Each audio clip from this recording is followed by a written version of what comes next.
News Talk 640 W. That's Barry White. Turn Barry down for a second here. It doesn't seem to me Trevor, like it's... you know, it seems like we get in trouble when I have my podcast up here. I've got VICKI HILBURN in here, and that music is on there. And then all of a sudden, you know, I'm on Facebook and I'm also on YouTube, and they say your show is banned in 462 countries because the music you played. Barry's a good guy. I like Barry White. VICKI, you're a good woman.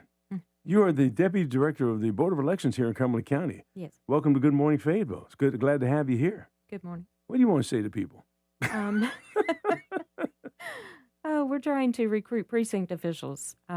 We are always in need of volunteers to work at our precincts on Election Day. And so the Election Day is going to be November 3rd. Yes. And this is the midterm. Yes, it is. How big a deal is it for us? This is midterms normally get folks to come out.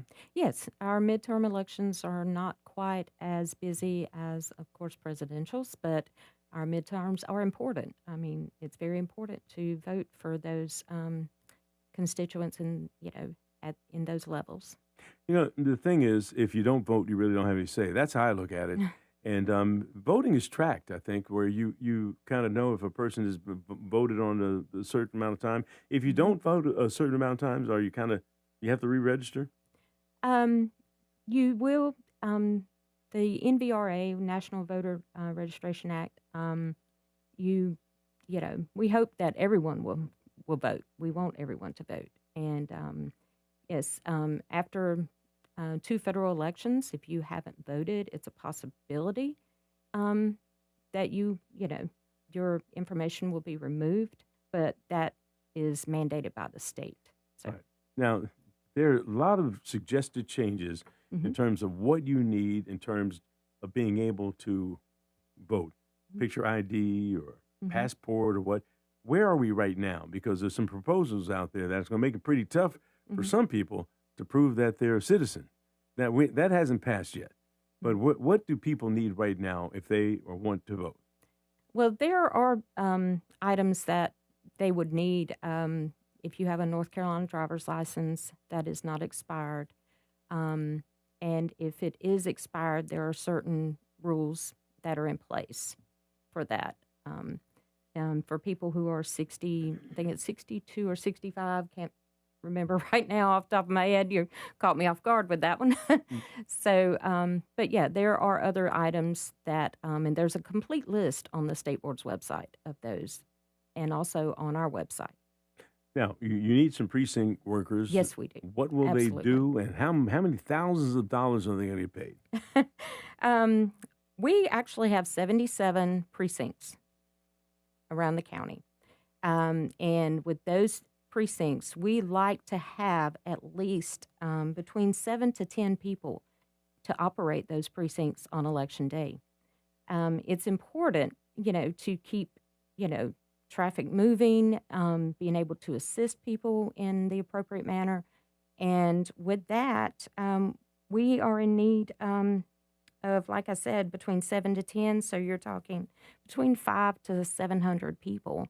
So, and what is it? That's not volunteer. It's a paid position. These are paid positions by statute.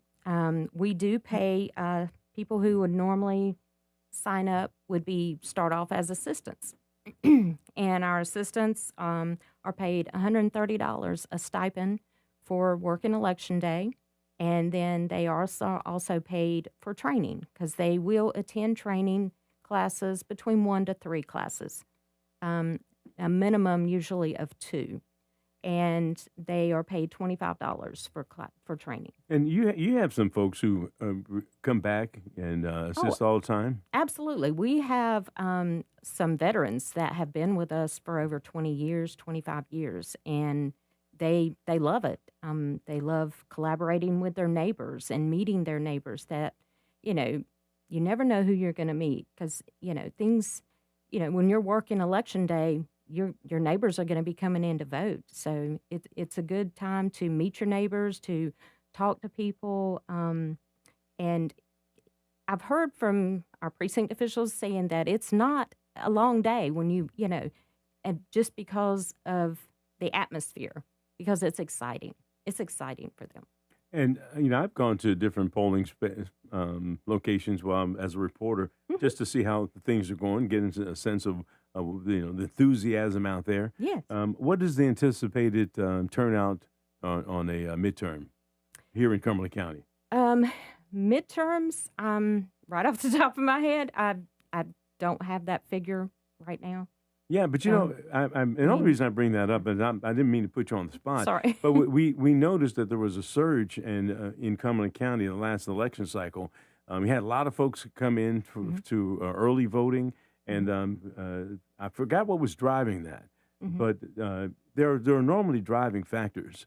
We're going to have early voting this time around in different locations. Give me an idea about that. Right now, I do not have the set locations or times or the days because that is, our board did not decide on a unanimous plan. So right now it is with the state board and they will make that decision. They made it last Um, time, I think, and they included an additional early voting site. yes, yes, yes. So it's up. It's a, That'll be up to the state yes, to sir. finalize it. Yes, sir. Right now, early voting starts October 15th and runs through October 31st. And if I'm sitting here at home saying, I'm listening to this thing here, I think I'd like to volunteer. Uh-huh. Where do I go and how do you start? When do you start the classes? We're hoping to start our classes the end of August, 1st of September. If you would like to volunteer, we would love for you to go to our website. It's very easy to find. All you have to do is type in electionready.net. It'll take you straight to the Board of Elections website. And from there, you will go to, on the left-hand side, if you're on your laptop, it will say Get Involved. And once you click on that, it will open up the page and it will give you all the information of what the pay is, your hours, a lot of information about what a day entails, and what you're expected, the do's and don'ts.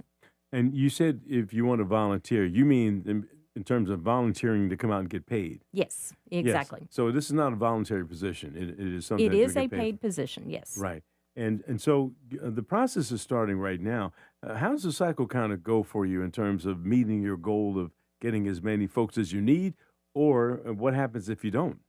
Um, we have strived to meet that goal of those of 7 to 10 people, and we have managed to be able to staff the precincts so far. We have not really run into a big issue. Now you're always going to run into, issues where people can't show up, have emergencies, things like that. That's why we like to staff for more. And then if we do have an issue, then we can always work that out. And these individuals come and that team works that precinct for the entire day. Yes, yes, Wow. in the entire day. A typical day is showing up at 5:30 a.m. in the morning. The polls open at 6:30, and then the polls close at 7:30. But you're normally not released by the chief judge till probably when the polls close at 7:30. You break down everything, pack up everything, just like you did the morning when you unpacked. You pack everything up, and that usually takes within an hour, hour and a half. And hopefully, when the chief judge says that, you can go and everything's packed up, then you're good to go. If you're just joining us, Vicki Hilburn is the Board of Elections Deputy Director here in Cumberland County. How long have you held that position? I've been the deputy director since 2023 of June, and I've been with the Board of Elections since January of 2012. Now, one of the main concerns for everybody Mhm. is, the election being without interference Mhm. and being safe, and Yes. everyone's getting to get access. All the votes are going to count. All those type things. Where are we in terms of that here in Cumberland County? And can people expect a secure election? Absolutely. Our elections are very secure. Absolutely. We have not had any issues come up in Cumberland County, and we don't expect to have any. Well, the issue is really not local; it's a national issue, Right. and I don't even like talking about it, but there are things in the work, maybe in the pipeline, that will change what people need in terms of being able to come in and vote. Some of the proposals in President Trump's voting plan would make it so that if, let's say, for example, a woman whose name is changed Mm. and it's not the name that's on her license, and she's got to get a birth certificate or all the things that would be associated with identifying you as an American citizen, become very complex. Are you anticipating or making some provisions and saying this may come down and this is what we're going to have to do? We take our direction from the State Board of North Carolina, Elections Board. So until we hear something from the State Board, we push on with our daily, what we have in play right now. Until we are told anything different, there's really nothing that's changed for us. The same rules that have been there are the same now. And how many registered voters do we have here? In Cumberland County, around 226,000, I think. That's a rough estimate right now. Yeah. And when you 226,000, 10%, what, 220,000 or whatever. It doesn't take many. And the point is, not many people come out and vote, and they make a difference in terms of deciding things for everybody. Mm-hmm. And so the importance of voting, even if it's just one vote, is a big deal. Yes, absolutely. So, well, you guys are promoting. You have some stuff out encouraging folks. We typically don't promote the voting, but we are here to assist people to vote. That's our job. You can make this a family affair.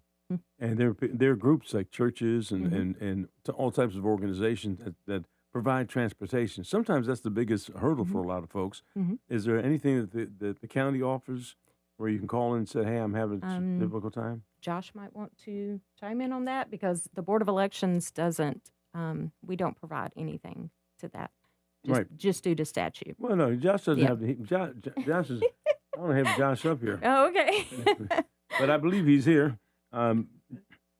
These are just kind of questions that we would, Right. folks out there are just wondering, well, I want to make sure it's going to be safe. I want to make sure it's secure. I want to be able to get to the polls. Sure. If you get to the polling place, Mhm. I notice sometimes there's a place where you can just drive up. What is that? How does that work for folks? Oh, curbside voting is for people who have disabilities or are unable to come inside to vote. So they are able to vote curbside. Every polling location will have a curbside. And then you have the individuals who are out there handing pamphlets Mhm. as you walk in. Um, They're allowed to do that, and what's the stipulation in terms of how far they must be away from the polling station itself? 50 foot from the entrance to the polling location is your no campaigning zone. So they are allowed to be on the property outside of that 50-foot zone if the property allows it. There are a few polling sites that we have, just I think 2, that don't allow campaigning on their site because they are private entities. Now, who's responsible for election signs in terms of having them removed once the election's over, or even where they're allowed to be positioned?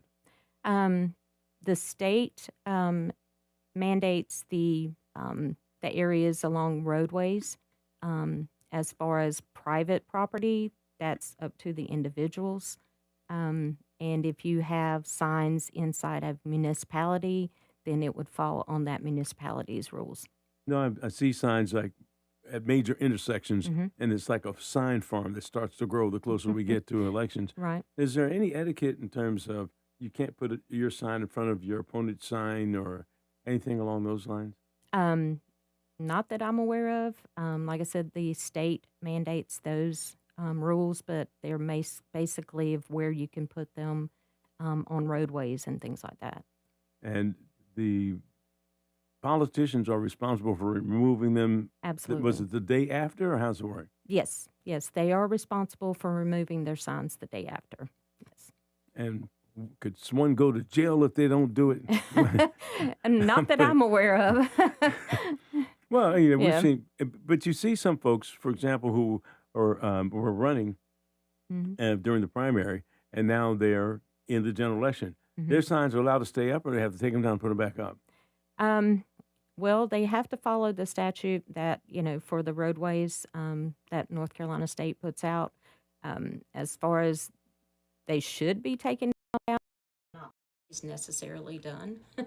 So, but if they're on private entities, that's, like I said, that's up to the individuals. Again, if you're just joining us, Vicki Hilburn is the Board of Elections Deputy Commander here in Cumberland County. And how long have you held this job, the position?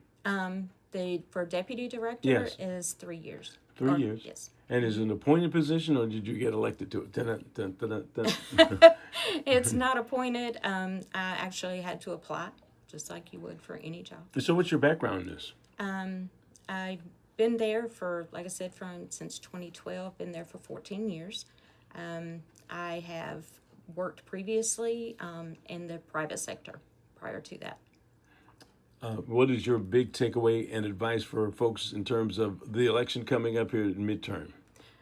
We're hoping that we will get a lot of precinct officials signing up, and so we will have our polling site staffed and be able to help our voters. And we hope that all voters that are registered come out to vote.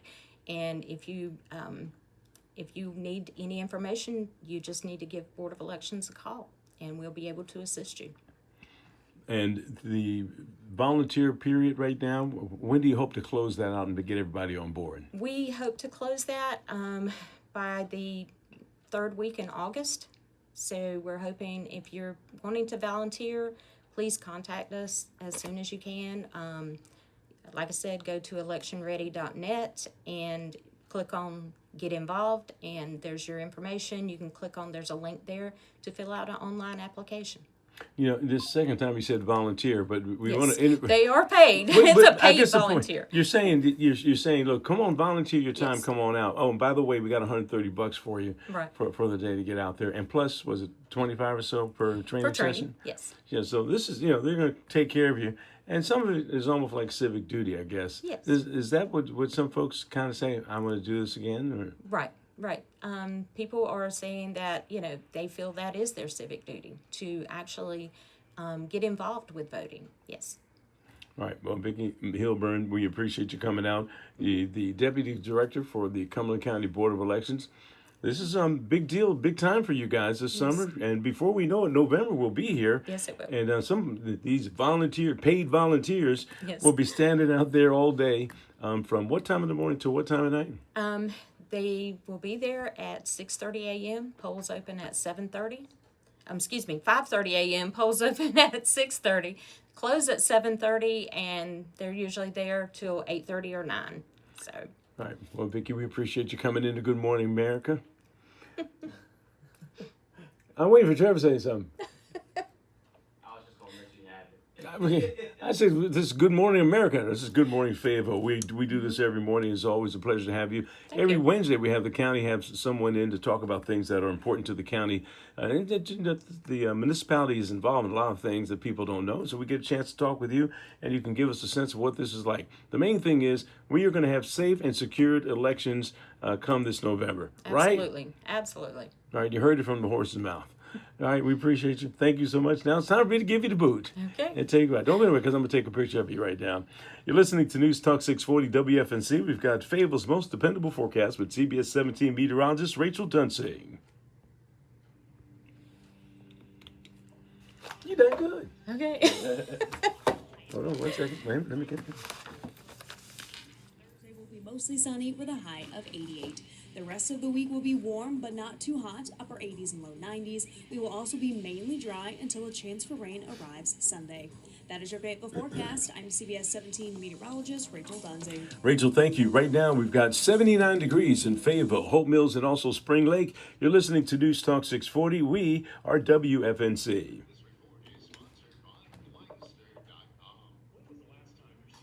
Okay. Let me get the official picture. Josh does a great job. I get this other angle here. Get my makeup off there. What makeup? There you go. Mine is always my greasy face.